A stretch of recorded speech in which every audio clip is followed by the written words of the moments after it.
Assalamualaikum warahmatullahi wabarakatuh. Kita kembali lagi di podcastnya Aceh Documentary. Nah kali ini kita akan bonsai, ngobrol-ngobrol santai. Nah di depan saya ini udah ada bapak yang luar biasa berkelas.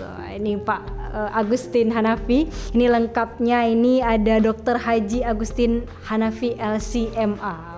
Assalamualaikum Pak. Waalaikumsalam warahmatullahi wabarakatuh. Wah ini saya bacanya ini terus di depan beliau juga agak grogi sebenarnya. Bisa jauh indah ini. Kita udah lama gak ketemu ya Pak? Iya lumayan. Terus kita ketemunya di virtual aja, di Facebook dengan motivasi beliau luar biasa. Nah hari ini kita mau ngebonsai nih Pak. Iya boleh. Ngobrol-ngobrol santai ya Pak. Nah beliau ini dosen di UIN. Iya. Dosen di UIN. Saya baca ntar kepanjangan Pak. Beliau juga alumni dari Kairo ya Pak. Yeah. Al-Azhar. Terus juga ini pakarnya nih hukum keluarga, fikih usrah. Amin. Masya Allah. Kita cerita hari ini. Nah ini lagi pandemi seperti ini, lagi corona, COVID-19. Rumah tangga di tengah corona nih Pak. Iya. Kita ngambil tema ini karena memang di beberapa media ya Pak ya, yang kemudian kita baca itu ternyata di Cina Pak angka perceraian meningkat. Wah, apa mungkin karena orang dirumahkan atau di rumah aja bosen mungkin ya Pak ya. Waduh, jangan sampai bosen sama pasangan, sama keluarga apalagi ya Pak. Ini kalau kondisi sekarang yang Bapak lihat di tengah kita seperti apa nih Pak kondisinya? Ya kita tentu berbeda dengan negara lain ya. Mungkin selama ini mereka itu aktif di luar rumah. Terus ada kebijakan oleh pemerintah kita untuk menetap atau lockdown ya, bersama suami istri kemudian anak-anak. Ini tentu dari segi aspek keluarga ini saya kira cukup positif sebenarnya momen ini bila kita pintar memanfaatkannya. Contohnya misalnya selama ini suami begitu sibuk di luar rumah atau juga istri begitu sibuk di luar rumah. Kemudian dengan kondisi seperti ini mereka itu menyatu. Nah, dengan menyatu dalam sebuah momen yang seperti ini, saya kira positif dalam memelihara atau meningkatkan ketahanan keluarga gitu. Artinya suami istri bisa berdiskusi dengan apa saja yang mungkin selama ini momen itu hilang atau nyaris tidak ada gitu. Istri bisa curhat misalnya mengenai keluhan-keluhan dia ketika misalnya menghindar rumah, merawat anak atau kebutuhan suami dan lain sebagainya. Kemudian suami bisa merespon langsung apa yang diinginkan oleh istri. Jadi inilah berkomunikasi dari hati ke hati. Begitu juga seorang suami bisa dia leluasa misalnya curhat, memberitahu gimana kesukarannya selama ini dalam mencari nafkah. Mungkin ada masalah bersama rekan sejawatnya atau atasannya ketika di kantor sehingga pekerjaannya itu kurang lancar atau dia moodnya menjadi hilang. Inilah diskusi-diskusi yang semacam ini sehingga istri pun bisa bersimpati atau berempati dengan apa yang suami ceritakan tadi. Nah, ketika batin ini sudah menyatu, otomatis itu satu sama lain saling mendoakan. Ketika misalnya suami tidak ada, istri berdoa, ya Allah sehatkan suamiku, ya Allah lindungilah ya Allah. Kemudian suami pun begitu, dia pun akan ingat istri dan anaknya, ya Allah semoga aktivitas atau kegiatan saya cepat berakhir, mudahkan ya Allah bisa nanti kumpul bersama keluarga kembali. Nah seperti ini kalau ya batin itu sudah terpaut karena ya saling mendoakan gitu. Kalau enggak kan ya misalnya gersang gitu. Suami ambil jalan sendiri, istri juga demikian. Belum lagi kadang anak-anak sibuk dengan game-nya ya. Suami sibuk dengan sama HP-nya, gadget ya Pak ya? Iya, kemudian istri sibuk dengan HP dan lain sebagainya. Nah justru dengan momen lockdown seperti ini dimanfaatkan untuk berdiskusi suami istri. Kemudian juga mengenai visi keluarga. Ada mungkin anak-anak kita yang butuh perhatian lebih yang selama ini memang hilang atau kita tidak mau tahu atau yang lain. Nah, ini juga ayah dan ibu menanyakan misalnya apa anaknya yang dia inginkan atau bagaimana studinya selama ini, apa mata kuliah atau pelajaran apa yang dia senangi, apa yang menjadi hambatan, apa yang menjadi kekurangan, apa yang harus dibantu dipenuhi. Nah, inilah anak ya curhat dengan orang tuanya. Kalau komunikasi ini tidak terbangun dengan baik dan hangat, nanti anak curhat dengan orang lain yang tidak ada solusinya. Begitu juga nanti suami kadang ya lebih senang nanti dengan orang lain, pihak ketiga, begitu juga dengan istri. Makanya ini satu sama lain harus tahu isi hatinya. Jadi di tengah corona juga ada pihak ketiga ya. Iya, itu kalau kita tidak memanfaatkan secara baik. Jadi harus dimanfaatkan betul Pak momen ini untuk bisa menghangatkan kembali ya Pak. Iya, untuk memelihara ketahanan keluarga. Kemudian ya kita bangun ya suasana yang kondusif. Jangan sampai membosankan. Contoh misalnya ya kita suami kaku, misalnya istri nanti kita biarkan aja nanti sama anak nonton saja gitu ya. Tidak ada aktivitas yang kira-kira produktif atau apa kira-kira yang memang positif buat masa depan. Atau juga kita bekali anak kita misalnya skill. Kalau kita punya keahlian misalnya ya di ilmu Al-Quran, ilmu tajwid. Kemudian ya kita ajarkan secara baik tata cara sholat, kemudian bacaannya. Kemudian juga kalau anak bosan itu bisa kita ajak dengan yang lain. Misalnya kalau kita punya keterampilan misalnya di bidang masak memasak, ya bisa kita olah. Yang penting anak-anak itu nyaman dan senang. Kalau dia misalnya sudah bosan dengan masak memasak, bisa kita ajak dengan yang lain. Ya menanam, misalnya bercocok tanam, atau juga nanti kalau dia bosan kita bisa main yang lain.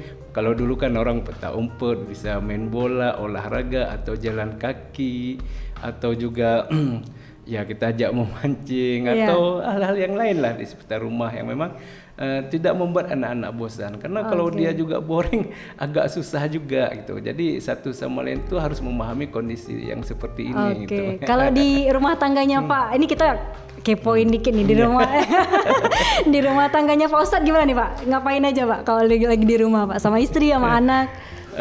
Kalau saya dengan istri dan anak-anak sudah punya rutinitas ya. Oh jadi ada rutinitas yang udah disepakatin gitu Pak? Ya sudah. Misalnya kalau jam 9 itu saya wajibkan anak-anak semuanya kita mandi, kemudian kita sholat duha masing-masing, kemudian mengaji. Mengaji nanti saya yang mendengarkan, anak-anak semuanya murojaah. Kemudian apa yang nanti belum betul kita benarkan sesuai ilmu tajwid. Kemudian nanti setelah sholat zuhur, setelah sholat zuhur ataupun nanti setelah sholat asar, mengaji lagi sama-sama anak dan lain itu semuanya saya dengarkan bacaannya. Kemudian nanti habis maghrib sampai isya itu ya, mengaji, saya dengarkan makhrajnya, jangan yang berat-berat dulu. Kadang ya saya artikan apa yang kita baca tadi, kemudian kita beritahu kisah-kisah misalnya bagaimana penciptaan ya manusia, kemudian Allah ingin menciptakannya diprotes oleh malaikat, kemudian bagaimana diskusi dialog antara Adam dengan malaikat misalnya kan. Kemudian nanti kami sholat berjamaah misalnya berbarengan, saya menjadi imam dan apa yang tadi kita bacakan dalam ini tuh itu yang saya buat atau saya bacakan ketika di salat itu misalnya apa yang kita mengaji itu supaya anak itu mudah ingat. Jadi dan terus mudah diulang, hafal ya, kemudian nanti istri karena dia keahliannya di bidang psikologi, dia bisa menceritakan anak-anak ini kisah-kisah teladan, misalnya kisah-kisah terdahulu pada masa Nabi, pada ya yang memang bermanfaat, dan dia pinter dari segi itu dan bisa mencarikan kadang lewat YouTube dan kisah-kisah menarik. Kadang dia pesan juga ada misalnya kisah-kisah yang menarik, dia belikan flash disk yang memang sudah banyak di situ yang bisa kita setel. Jadi diajarkan anak itu supaya memiliki akhlak atau juga bisa menghargai orang lain, cara berbagi dan hal-hal yang lain ya. Luar biasa. Tapi ketika anak bosan, nanti istri mengajak nanti bercocok tanam misalnya jahe merah, bukan bunga melulu misalnya kan, atau juga serai jadi yang manfaat bermanfaat gitu Pak ya, apalagi di tengah corona betul, gini ya Pak. Anak-anak ternyata senang sekali mereka. Pokoknya kamu tanam serai, oh ini punya saya, ini jahe, oh ini punya saya. Oh dinamain gitu ya Pak? Ini ya, dia semangat dan senang sekali ternyata anak-anak itu. Nanti kadang kalau dia sudah bosan seperti itu, kebetulan rumah kita dekat dengan sawah, jadi kadang saya ajak jalan-jalan di sawah itu, kadang nangkap belalang misalnya kan, yang dia senang, kemudian kita goreng, tidak kita sia-siakan. Kemudian kadang ada jerami, main-main di sana. Seperti ini anak-anak. Pokoknya dia tidak bosan. Jangan sampai bosan gitu ya. Dia tidak boleh monoton karena memang udah beda usia ya. Bikin ya senyaman mungkin. Kemudian ketika nonton itu kita sudah batasi. Misalnya dari jam berapa ke jam berapa. Tapi itu dia yang menentukan. Oh ini sudah jam 10, kira-kira sampai jam berapa nonton ini? Sampai setengah 11 boleh ayah? Oh boleh. Karena dia jadi ada diskusi ya Pak ya? Karena sebelumnya sudah mungkin dia sudah membaca, mengaji dan aktivitas yang memang luar biasa. Jadi ini kita berikan waktu supaya dia juga ya terhibur lah, ada seringan. Intinya itu ada pembatasan, tidak boleh main gadget terus atau juga nonton TV terus, tapi ada memang momen-momen tertentu. Dan apa tontonannya, kadang anak-anak suka Ipin Upin atau kadang apa yang di televisi itu yang hewan-hewan itu, bukan misalnya sejenis kartun ya Pak? Ya, bukan yang lain. Intinya di bawah kontrol kita sebagai orang tua.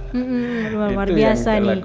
Ini bisa kita contoh nih buat Pak Su, bapak suami dan ibu-ibu istri nih Pak di rumah ya. Tapi untuk jombloers jangan gundah gulana dulu, apalagi harga emas ini makin meningkat harganya. Ini kita bisa belajar banyak. Jadi bahwasannya tadi ya Pak, didisiplinkan dengan waktu-waktu ya Pak. Terus agenda-agenda yang tidak membosankan Pak ya. Tapi itu Pak, kalau anak umur berapa Pak bisa diajak diskusi gitu? Saya kebetulan punya 3 putra ya. 3 putra. Yang pertama, ibunya paling cantik ya. Paling cantik, nggak ada saingan. Yang pertama usia 12 tahun. 12. Kemudian yang kedua masih 7 tahun. Kemudian yang ketiga 5 tahun ya. Kemudian ya hobi saya memasak. Jadi hampir setiap pagi itu keluar dari rumah belanja ya? Membeli koran dulu. Koran dulu yang pertama. Kebetulan ya koran itu sesuatu yang wajib ya. Bagi saya itu sesuatu dan nulis yang juga salah satu yang wajib ya. Tulisannya karena kalau ada di koran. Menulis di koran itu kan harus kita baca dan lihat perkembangan. Kemudian ya ke pasar. Tapi sebelum itu saya tanya dulu istri apakah dia mau ikut atau tidak.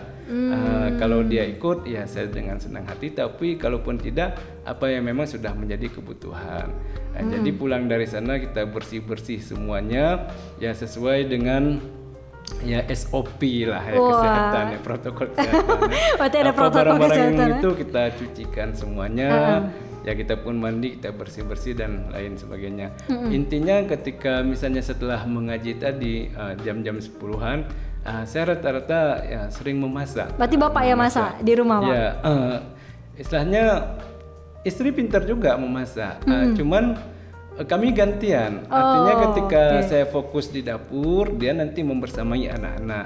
Nanti ketika dia mengepel atau apa, saya di bidang yang lain, cuci piring. Itu bagi tugas ya Pak? Iya.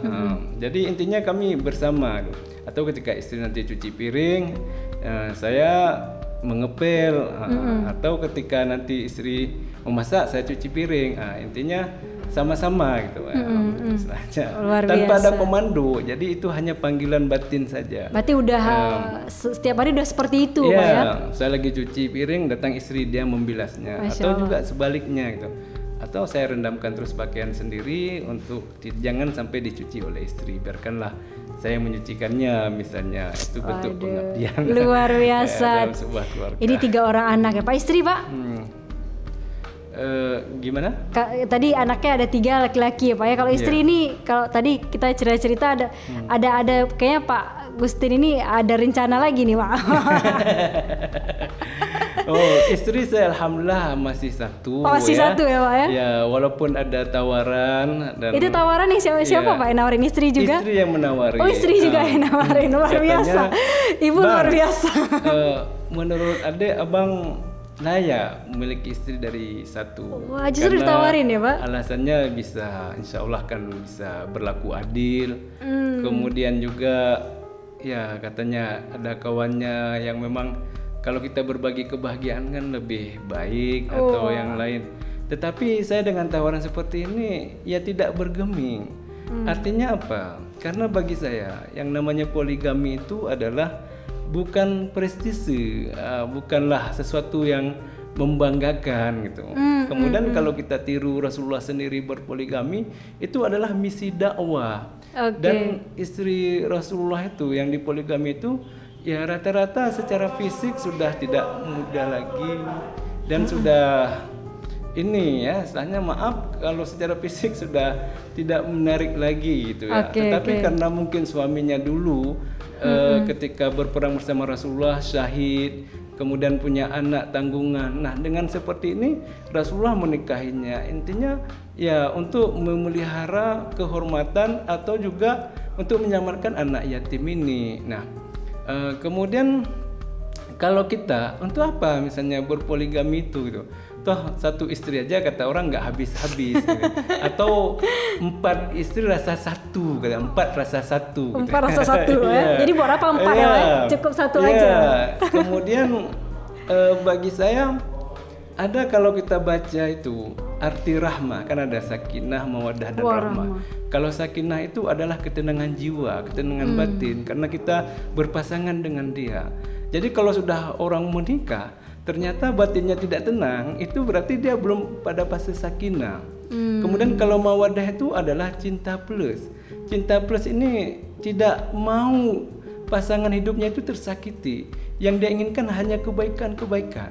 Artinya meskipun itu keliru atau kadang salah, maaf dalam hidup ini kadang, maaf misalnya istri, apa yang kita sebelumnya berikan, emas misalnya, tiba-tiba jatuh atau hilang gitu.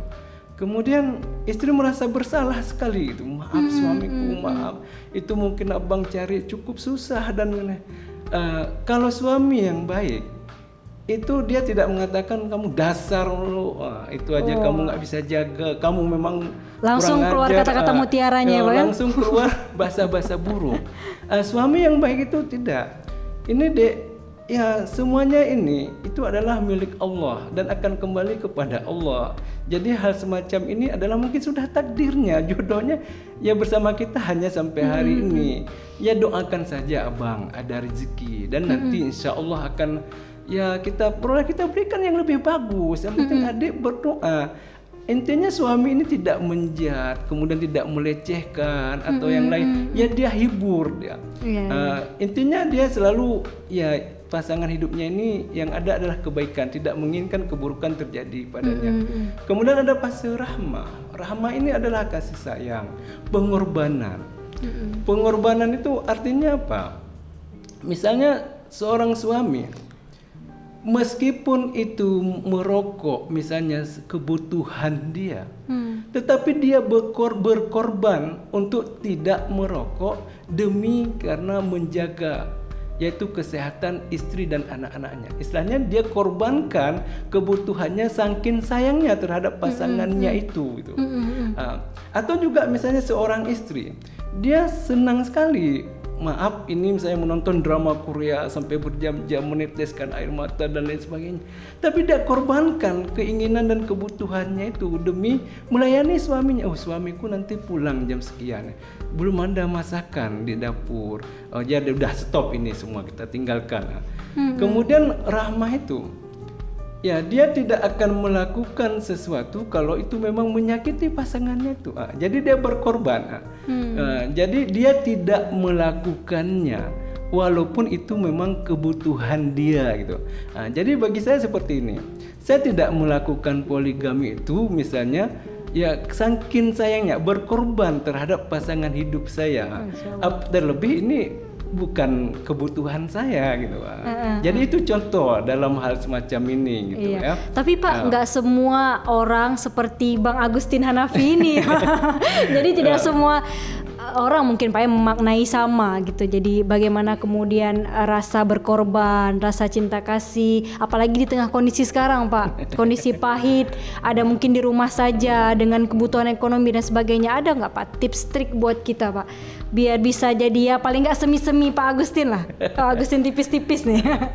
Jadi tips-tips semacam ini, pertama harus kita banyak membaca gitu. Membaca tentang hukum keluarga, buku-buku yang bermanfaat, tontonan, kisah-kisah inspiratif.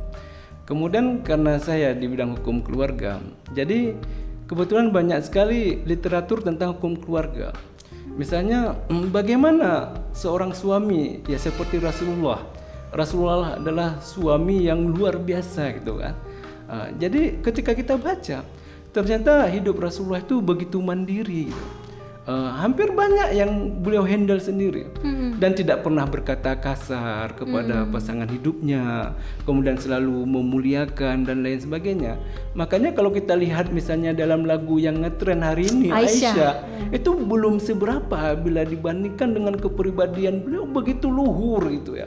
Dan ini banyak kita dapatkan ya dalam Al-Quran, dalam hadis, kemudian literatur tentang sejarah-sejarah Rasulullah itu gitu. Banyak sekali yang beliau handle sendiri dalam rumah gitu. Kalau ada makanan beliau makan, nggak pernah bilang ini kurang garam, ini kok sambalnya nggak ada gitu. Nggak seperti itu beliau.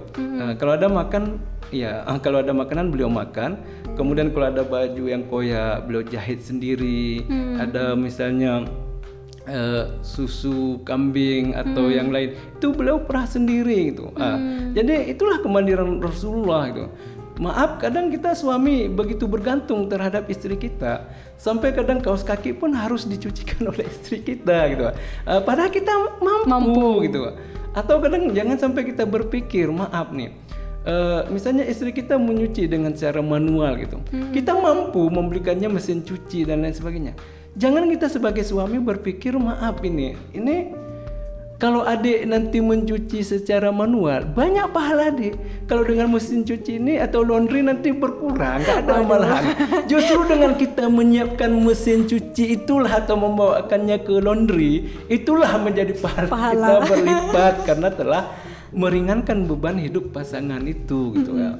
Jadi dalam hal semacam ini intinya diawali dengan bacaan. Kemudian kita baca yang misalnya tentang antropologi ya.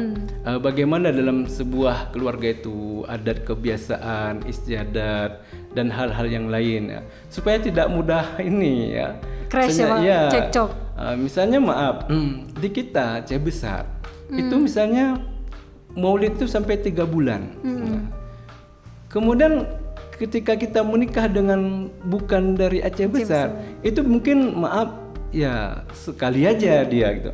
Jangan kita bilang misalnya bahwa ini yang sekali ini aja kamu kurang bersyariat, kamu enggak ini ya. Enggak bisa seperti itu. Kemudian yang tadi itu misalnya sekali aja jangan kita ini, itu kan bid'ah, ngapain kenuri. Enggak bisa. Itulah melalui antropologi gitu ya. Kita baca dari istiadat. Kemudian misalnya maaf kita kebetulan mungkin pasangan bukan sesama dari Aceh. Sedangkan kita khas di sini itu adalah peliu, sayur peliu. Tapi jangan pula kita tuntut pasangan hidup kita itu untuk masak peliu. Kalau enggak kamu nanti akan nusus, durhaka gitu. Walaupun kita paksa, itu ada 2 kemungkinan itu. Yang pertama maaf itu lebih enak dari yang khas itu sendiri yang aslinya karena dia telah modifikasi dan belajar. Yang kedua ya sebaliknya ya sama sekali hambar dan lain sebagainya karena memang tidak ada ilmu untuk itu. Nah, dalam hal inilah dalam sebuah keluarga itu yang ada adalah kesepahaman, kemudian sikap saling menghargai. Intinya kita satu sama lain tuh ya mengerti. Ketika pasangan hidup kita lagi memasak, maaf istri di dapur, kita tidak punya keahlian di bidang memasak. Paling tidak kita menyelamatkan anak yang kecil-kecil ini, kita bawa main-main supaya tidak mengganggu ibunya waktu masak tadi, supaya dia konsentrasi gitu. Jangan pula kita istri memasak, anak kita biarkan ribut, kita senyum-senyum dengan HP kita, misalnya sibuk sendiri ya, Pak? Ya, baca Quran tadi.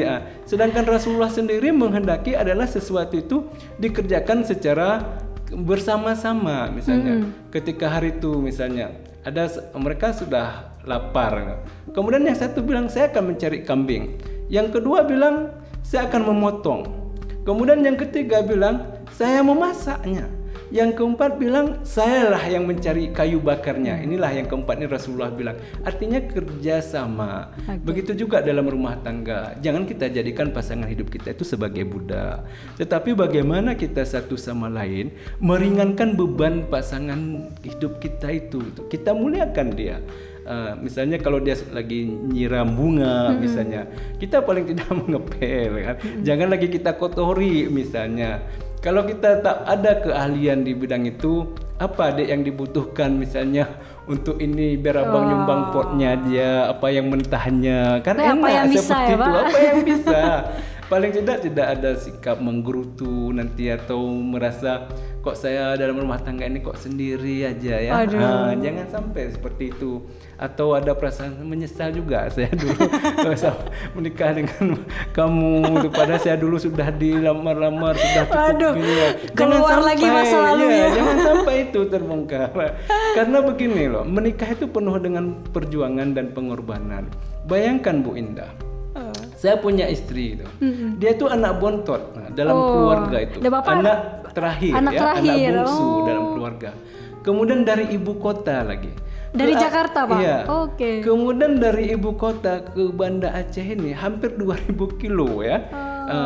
Istilahnya dia anak yang paling disayangi di sana, anak bungsu. Kemudian semua kasih sayang yang dia dapatkan itu sudah ada.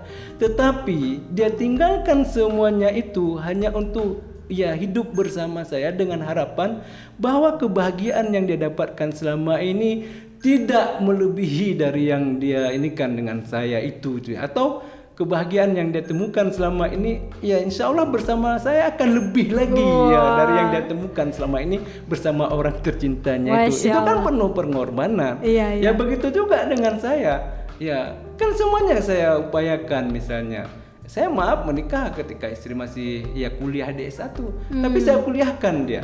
Sudah punya anak ya terus lanjut S1 deh. Abang dukung, nggak apa-apa abang sendiri.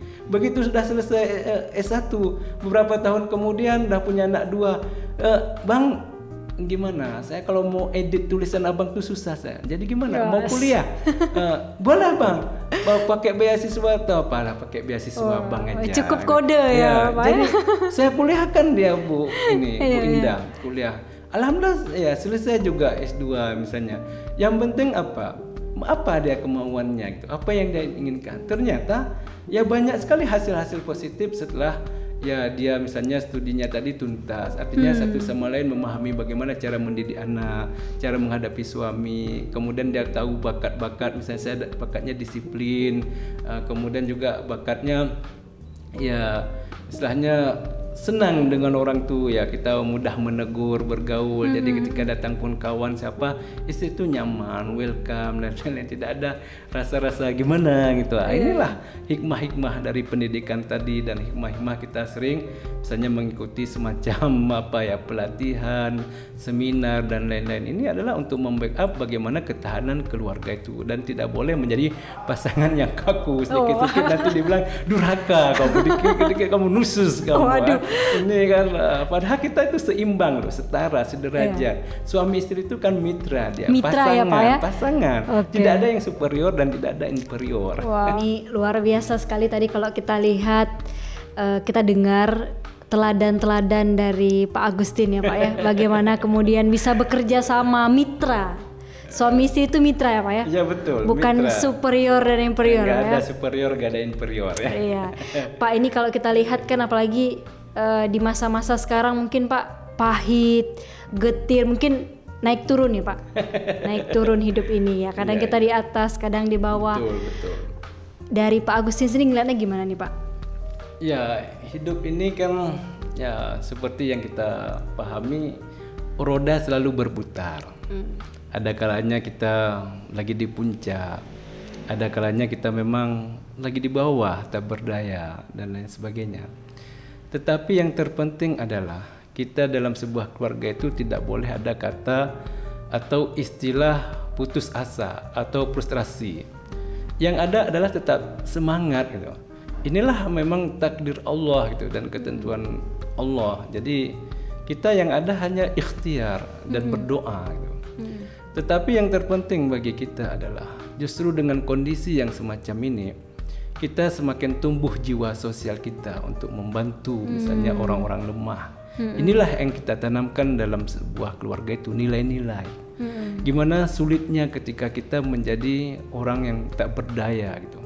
Kita ajak anak kita, kemudian berdiskusi dengan pasangan hidup kita, kalau ada kelebihan rezeki, mari sama-sama membantu itu ya.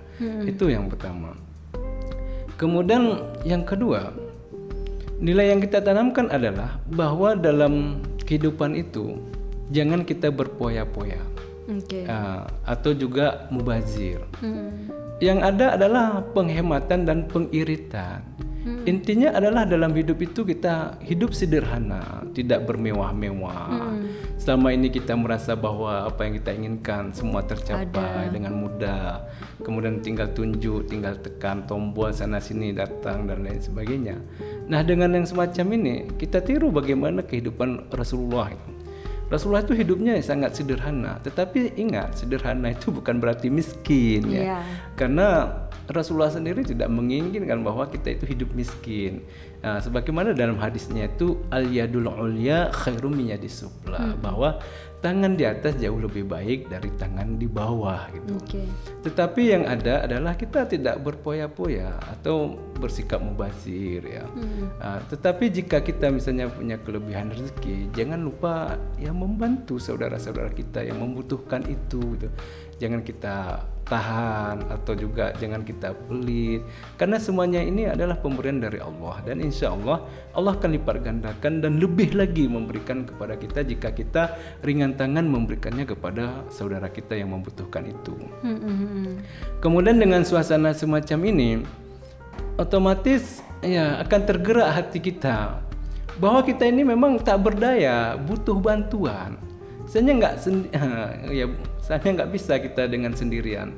Otomatis karena kita banyak kebutuhan dan ingin minta pertolongan dan ada tempat bersandar yang kita inginkan gitu. Itulah kita berarti semakin dekat kepada Allah gitu ya. Oleh karena itu kita tanamkan nilai-nilai kepada keluarga kita untuk semakin dekat kepada Allah. Jadi kita hidup ini nggak ada apa-apanya gitu. Nggak bisa kita misalnya bersandar kepada orang lain.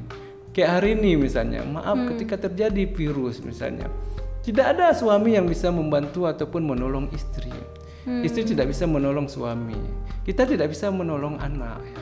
Begitu di PDP misalnya di ruang isolasi, maaf kalau memang ditakdirkan oleh Allah misalnya dia meninggal dunia, kita malah tidak bisa memeluk, mencium dan lain sebagainya. Nah, itulah ada masanya nanti suatu saat semacam itu. Makanya kita harus dekat kepada Allah. Kemudian juga baik dengan pasangan hidup kita dan anak-anak kita itu ya. Artinya apa? Lagi ada kesempatan emas semacam ini kita berikan kasih sayang. Jangan pula maaf nanti kita hanya tertarik untuk menyuapkannya ketika dia kondisi sudah di kursi roda misalnya.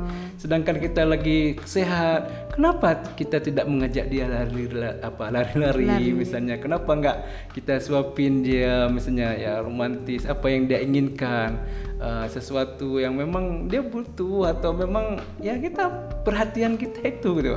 Jangan sampai nanti menyesal nggak bisa lagi walaupun dia butuh kita berikan nggak bermanfaat lagi. Karena penyesalan datang terlambat ya. Nah inilah yang kita ambil dari kondisi semacam ini itu.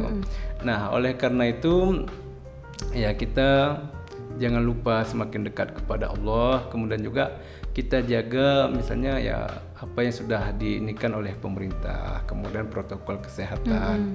Kemudian jangan ada sikap takabur dalam diri kita itu. Ini di Aceh kan sudah sembuh semuanya. Langsung sesuka hati kita istilahnya mengabaikan protokol kesehatan itu jangan. Allah tidak suka kepada hambanya yang bersikap takabur. Karena yang boleh bertakabur itu, yang boleh sombong itu hanya Allah, bukan makhluknya itu. Oleh karena itu kita patuhi itu semuanya dengan ya SOP-nya itu ya. Itu yang ini dalam kondisi seperti ini Bu Indah. Jadi kondisi getir tapi kemanusiaan jangan sampai miskin ya Pak ya, jangan betul, sampai tergerus dengan kondisi yang ada. Pak Agus ini luar biasa sekali teladannya Pak. Ini terakhir nih Pak, quotes nasihat juga buat kita di tengah kondisi ini, di tengah pandemi tapi menjaga keluarga tetap bahagia walaupun di rumah aja. Ini seperti apa Pak? Iya. Kita dalam kondisi apapun, suka, duka, kondisi yang normal dan tidak, itu yang namanya ketahanan keluarga itu tetap harus kita jaga. Karena memang ikatan pernikahan itu adalah disebut oleh Al-Quran, mitsaqan ghaliza, yaitu ikatan agung, ikatan yang suci dan kokoh, tidak mudah rapuh. Apalagi misalnya sampai bubar. Yang ada adalah meminimalisir misalnya pertengkaran. Kemudian kita jauhkan misalnya yang memang mengarah ke sana. Kemudian semua mood, semua kondisi, perasaan itu harus kita jaga. Memang sama-sama jenuh. Maaf kadang istri merasa hanya di rumah saja. Kemudian suami pun selama ini suka di luar rumah misalnya.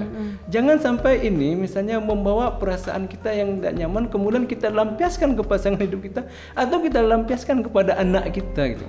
Tetapi bagaimana kita membersamai beliau-beliau ini supaya ya nyaman gitu. Ya kondisi misalnya ada anak kita, ayah ini saya mau ikut juga keluar, mau pergi bersama ayah. Kita harus memberitahu dan memahamkan dia. Ini adalah kondisi corona. Semuanya orang itu menggunakan masker. Kemudian sebisa mungkin dalam rumah. Mungkin ada adik yang memang perlu misalnya kegiatan yang lain yang lebih nyaman, yang tidak perlu keluar rumah gitu, sehingga dia lalai gitu. Ya itu kita pun harus mengerti ya, namanya juga anak-anak dunia itu dunia bermain. Jangan kita samakan dengan usia kita, dikit-dikit marah, dikit-dikit ini angkat suara, sedikit-sedikit terbang piring dan lain sebagainya. Nggak bisa. Karena bisa jadi dicontoh juga sama mereka ya Pak. Ya itu nanti kalau kita berperilaku seperti itu, anak kita nanti bisa jadi ketika dia sudah besar itu akan mencontoh, atau ketika dia sudah berkeluarga dia akan memperlakukan pasangan hidupnya seperti ya kita kepada istri tadi, karena merasa itu legal baik rupanya itu. Jangan sampai ini terjadi. Nah oleh karena itu ya sama-sama kita ngobrol ya, ketika misalnya istri kita, dek apa nggak bosan di rumah aja, terus maunya gimana? Oh abang beli saja kebutuhan ini misalnya tepung, biar nanti adik masak sama anak-anak misalnya tepung apa, mau buat kue apa, donat, oh tinggal dicatat aja. Suami misalnya keluar belanja, nanti istri ini dengan anak-anak membersamai, oh ini adik bikin yang seperti ini ya, ini adik nanti ini ya. Pokoknya anak-anak itu nyaman dan senang gitu. Berarti kita telah hadir bersama mereka. Jangan malahan ya sedikit-sedikit nanti marah. Itulah komunikasi yang intensif, komunikasi yang hangat antara pasangan hidup itu dan juga anak-anak. Jangan misalnya sudah berdua seperti ini, kemudian sudah bersama anak, kita asik sendiri-sendiri dengan HP, itu tidak baik gitu. Atau asik dengan musik sendiri, kesenangan kita, itu jangan. Kita harus pahami ya, ini kondisi tidak normal. Semuanya orang mudah kadang emosi, mudah kadang perasaannya tersinggung. Ini yang harus kita jaga. Jadi begitu dalam sebuah keluarga itu, yang ada adalah kesepahaman, kemudian ya komunikasi. Jika batin itu sudah menyatu, insya Allah itu yang suami tidak akan berkhianat, tidak akan, meskipun nanti mau ini ada kesempatan untuk menikah lagi, dia tidak akan melakukannya karena batinnya sudah terbaur. Begitu juga dengan istri, tidak curhat nanti dengan orang lain, apalagi di media sosial dan lain sebagainya. Dia ngomong dengan pasangan hidupnya karena tidak ada rasa sungkan, tidak ada lagi yang tertutup, tidak ada lagi yang sifatnya rahasia. Oleh karena itu suami istri saling terbuka. Ya suami misalnya terbuka, transparan, berapa pemasukannya per bulan, ya diberitahu gitu. Jangan sampai nanti istri nggak tahu menahu berapa gajinya, berapa penghasilannya, nggak tahu. Ini Jangan, itu aib sekali kita sebagai suami dalam rumah tangga. Begitu juga dengan istri. Kalau ada masalah ngomong, jangan sungkan, itu pasangan hidup kamu. Nggak boleh kamu menyembah misalnya atau ya sesuatu yang tidak ini. Itu adalah mitra yang tempat kita berdiskusi, kadang sebagai teman, kadang sebagai ya guru, kadang sebagai kawan, dan semua ini, ya Pak ya, semuanya bisa ya, kita disitulah menyampur indahnya dalam sebuah keluarga. Nah, dengan kondisi yang seperti ini mudah-mudahan kita bisa menggapai samara, sakinah, mawaddah dan rahmah. Amin, Bukan amin. sebaliknya. Jadi yang ada adalah kehangatan. Yang selama ini saling bertengkar justru kita hilangkan. Yang selama ini katanya ingin bercerai dan ini, justru dengan kita menyatu dengan pasangan kita, ternyata luar biasa pasangan hidup kita itu. Yang ada adalah kebaikan-kebaikan dan kelebihan-kelebihan yang muncul tuh. Yang selama ini luput dari ya penglihatan kita ya, sehingga kita ya semakin senang, semakin nyaman ya, dan kita minta maaf ya misalnya ya, supaya bahwa selama ini ada prasangka yang tidak baik atau ada asumsi yang salah, keliru dan lain sebagainya ya. Dengan inilah insya Allah mudah-mudahan ya Amin. keluarga kita sakinah mawaddah dan rahmah, dan insya Allah ya sama-sama menjadi penghuni surga kelak. Amin. Ya Amin, Rabbal amin, Alamin. amin. Luar biasa dah sekali nih teladan dan nasihat dari Pak Agustin ya. Jadi jenuh itu manusiawi, tapi dengan komunikasi, keterbukaan, insya Allah samara Pak ya, Insya samawa, Allah, insya Allah. sakinah, mawadah, warahmah. Wah, ini Pak Agustin, terima kasih sekali Oke, Pak sama-sama, waktunya. Bu Indah, Nanti insya Allah ya sama-sama. Pak ya, ke depan Insya kita Allah. cerita lagi Oke, baik. dengan tema yang berbeda. Iya. Masih dengan keluarga, obrolan santai dengan Pak Agustin Hanafi. Terima kasih sekali Pak Agustin. Baik, Salam buat sama-sama. keluarga Pak, buat Baik, istri, baik. buat anak, sehat selalu Pak. Sama-sama. Amin, sama-sama. Oke, terima kasih sudah menyaksikan kawan-kawan. Wassalamualaikum warahmatullahi wabarakatuh. Jumpa lagi. Waalaikumsalam warahmatullahi wabarakatuh.